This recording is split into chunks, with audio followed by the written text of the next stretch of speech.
Hello and welcome to the Climate Resilience Podcast, brought to you by JBA Consulting.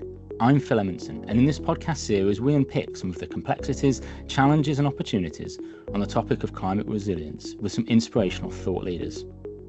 Today's episode is a special, poignant and reflective discussion as we mark a significant milestone.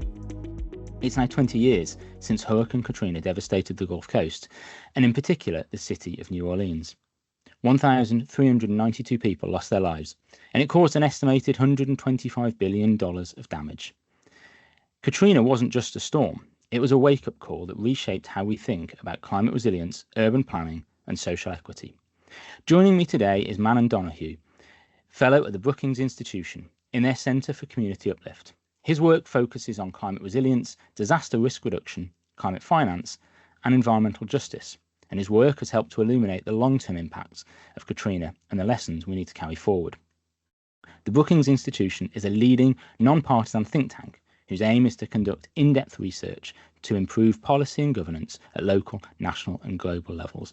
Mannan, welcome to the podcast. It's great to have you here. Looking forward to a really great conversation this afternoon. And perhaps you could start by introducing yourself. No problem at all. Thank you for having me. I think you just about captured it all. At the Brookings Institution, actually Centre for Community Uplift as well, we sit within Brookings Metro, which is where we do a lot of place-based policy. So a lot of our work is really trying to understand the relationships between people and places and how policy legacies within those places have affected people today in a whole range of issues about how they move through the places in which they live. I lead a lot of our climate resilience work on disaster risk reduction. We also do a lot of work on racial equity and social vulnerability. And what else can I add? I'm originally from Australia, reformed economist, I like to say now, social scientist. But yeah, thank you for having me here. Okay, great. And you referenced there then this work around people, place and policy. And I think we're going to unpick a lot of that over the next 30 minutes or so. Now, look, there's a lot to go at. The place I'd like to start, though, is by diving into your work on climate resilience, what resilience is to you, but exploring that in the context of Katrina and New Orleans. And I think the listeners, I'm sure, like me, are going to be really interested to know what New Orleans looks like now, 20 years on. And I mean that through the physical lens, obviously, but also socially and the policy landscape. So, yeah, really keen to start there this afternoon.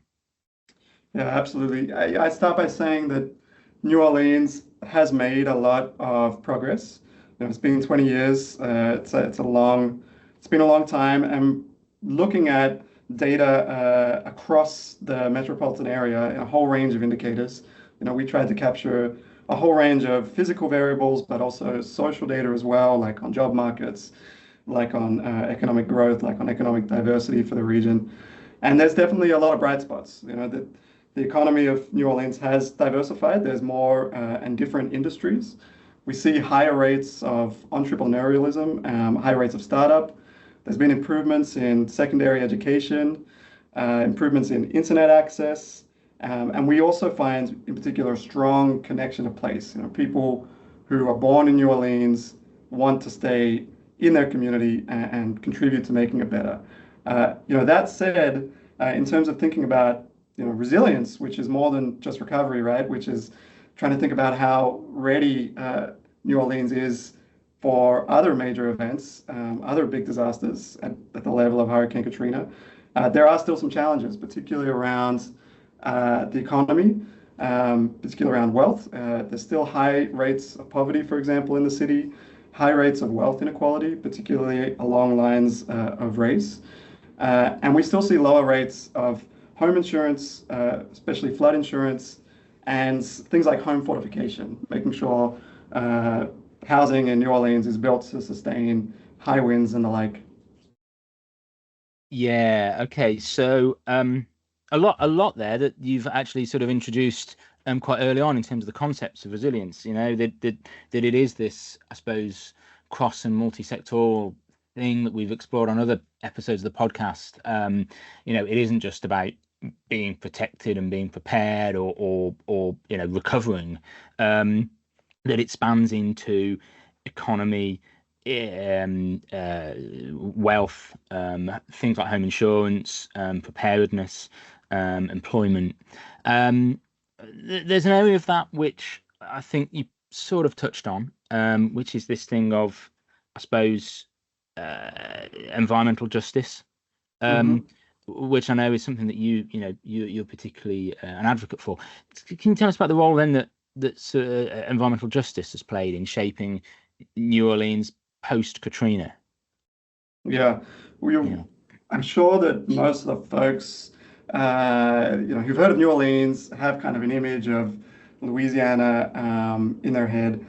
Probably also know of the Exxon Valdez oil spill. That huge spill. Uh, Millions of barrels of oil. The images of sand and seabirds and things covered in oil. That happened in the Gulf Coast, which is where New Orleans sits. The history of the place is somewhat wrapped up in the fossil fuel industry and industrial chemical manufacturing, the extraction of oils, and the transportation of that through the hub of New Orleans, which sits on the Mississippi River, this key kind of port and river infrastructure that runs really across the whole of the US. Um, you know, these industries bring a lot of pollutants with them, right? For the people who live alongside those industries, the health burdens can be immense. And one thing that we've tried to do in the series, and that my report did in particular, I looked at these issues, is to look at the way that pollution and heavy industry can amplify the impacts of disasters. So one thing that was clear, looking at going back and looking 20 years ago when Hurricane Katrina struck, was that when it was damaging a lot of these industrial processes, you get big leakages, right? So you get lots of toxins leaking into floodwaters, and then eventually that would come to settle in neighborhoods across the city. So, greatly exposing residents to pollutants, and then also kind of amplifying the health impacts as well at the same time. Yeah, and that was something I perhaps hadn't associated. I think certainly remembering back where I was, 20 years ago, and the reports that I remember and recall, um, it it it didn't resonate with me until we started our conversation about the connectivity there with pollutants in the water and so on. I can certainly remember that the headlines of the hurricane itself and the devastation, but that's really interesting. I mean, it's really pleasing to hear that 20 years on, there are these bright spots that you alluded to, that we are now seeing a diversification in the economy and that strong connection of place Mhm. and resilient places is a really interesting concept for me, because I always think that a, a, a, a a place is a or a sense of place is a location or an asset, a landscape, I suppose, where we have a connection and a belonging to. And resilient places are those that are founded on equity and accessibility and local need. And resilient places can cope with climate impacts, and ultimately they're designed in a way that keep people safe. And Mhm. and coming back to that point about the strong connection of place, um, do you think that people feel safe now in New Orleans? Okay, it's clear that there are challenges that New Orleans and New Orleanians face, particularly, the need for greater investment in infrastructure to make the place more resilient and kind of more adaptive. What I do think is clear, though, is, to come back to what you were saying about connection of place, Mm. is that, and I think I said it at the top as well, like it's a place that people clearly want to stay in. They're invested in their communities. And I think part of the history of New Orleans, you know, for those who don't know this, somewhat is, a feeling of being ignored, within the US, and Yeah. a feeling that that's one of the big fallouts from Hurricane Katrina, right? Was that um, that residents didn't feel like they were getting the kind of support and assistance on disaster recovery that was warranted. Uh, I think partly because of that feeling, you see this strong push of community groups within the city.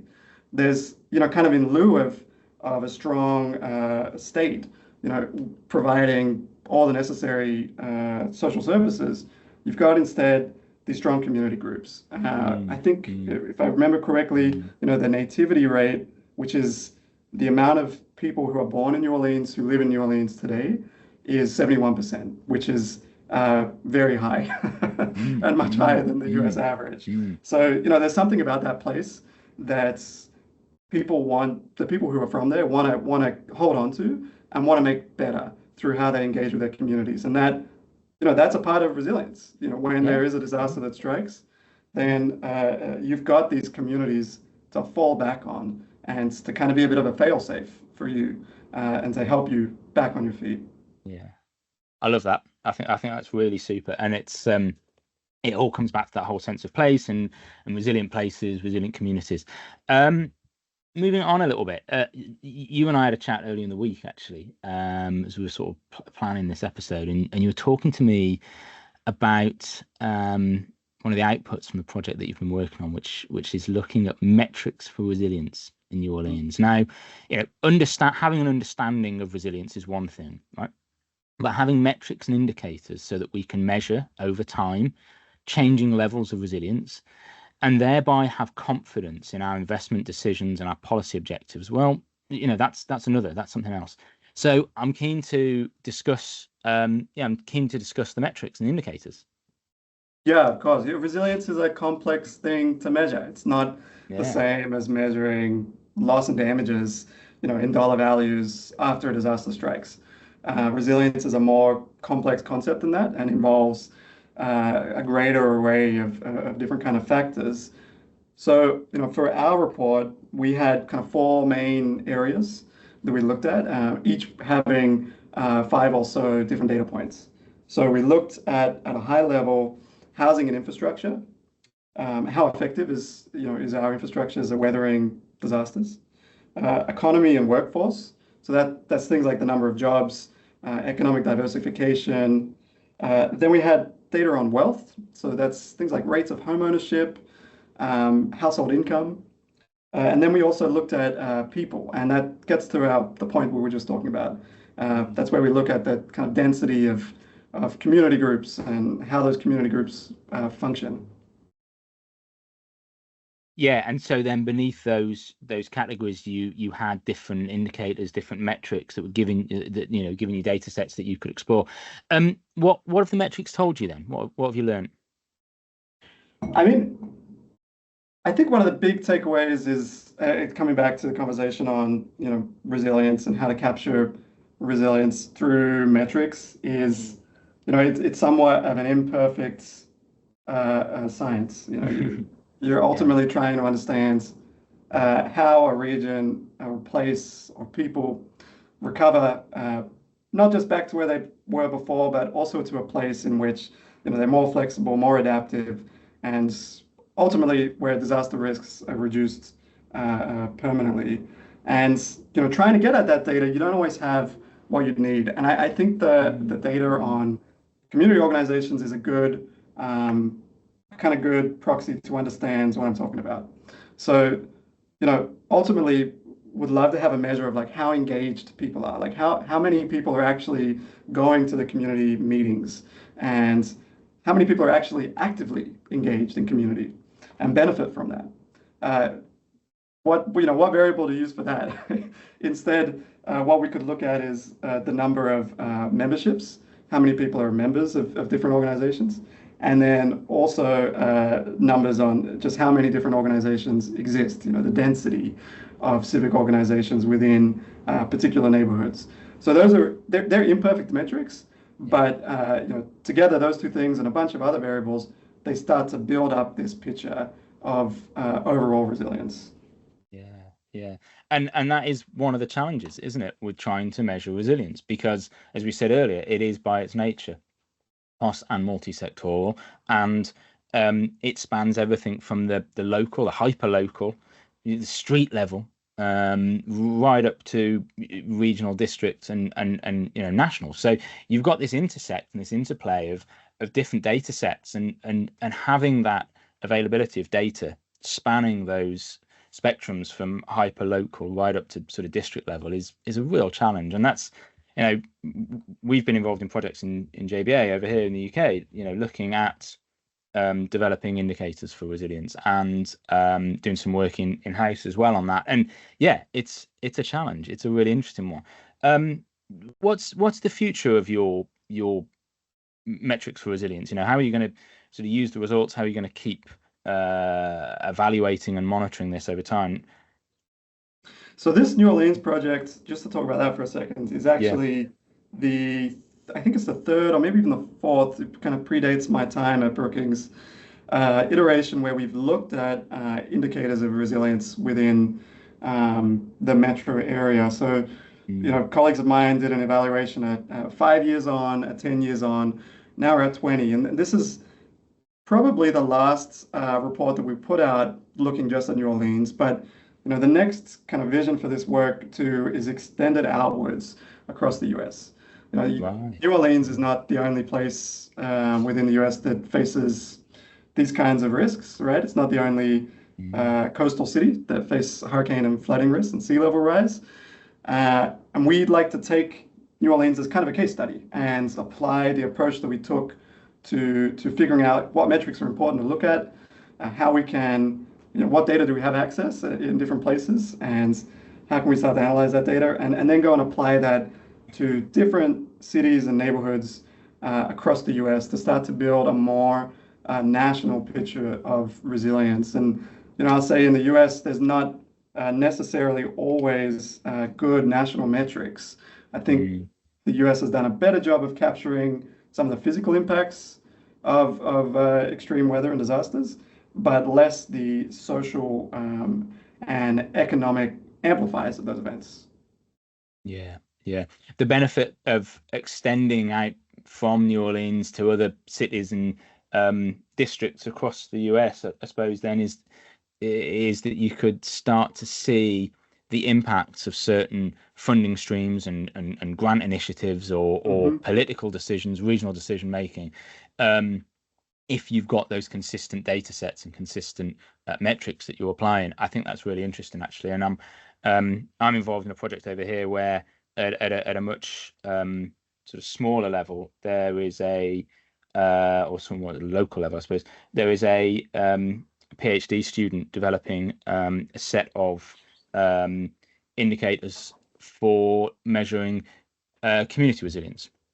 At a sort of neighborhood or community level. And actually the opportunity there is that, well, if you're able to sort of measure levels of community resilience in a particular village or community, and you can apply those same metrics and frameworks to other neighboring communities, then actually what you start to do over time is evaluate the effectiveness, as I say, of different funding initiatives, either in terms of protection or recovery or awareness, raising awareness. It could be adaptation, it could be a governance thing.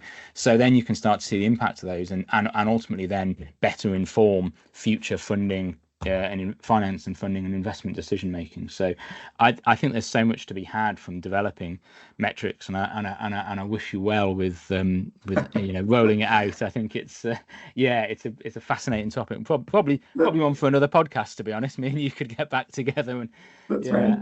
Can I just add something there as well? Yeah, sure.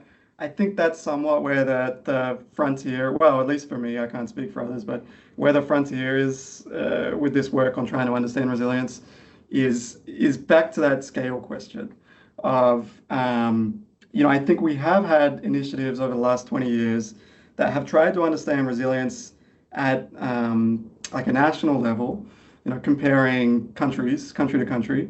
And then you had things like the 100 Resilient Cities Initiative, where you're looking to compare cities to cities. But there hasn't been a lot of good research that I've seen really looking at a neighborhood level. And maybe there is some studies here or there that look at specific places like what we've done with New Orleans, but then, the more important job of comparing across and between those neighborhoods, using the same kind of data and trying to, like you said, draw out these kind of deeper understandings of what works in different places and why, and what are the important variables that we're missing. The final sort of area then, as we move into the final part of the podcast, I'd like to explore the intersect in New Orleans and post Katrina, the intersect between policy and climate science. We've touched on it in a few times, I suppose, a little bit through our discussions, but I'm just really keen to get your thoughts on what the landscape is in the US at the moment. Yeah, it's it's a crazy time to be doing climate science in the US at the moment. Yeah. At a national level, you've had a whole lot of public data that has been, taken down in bulk from websites.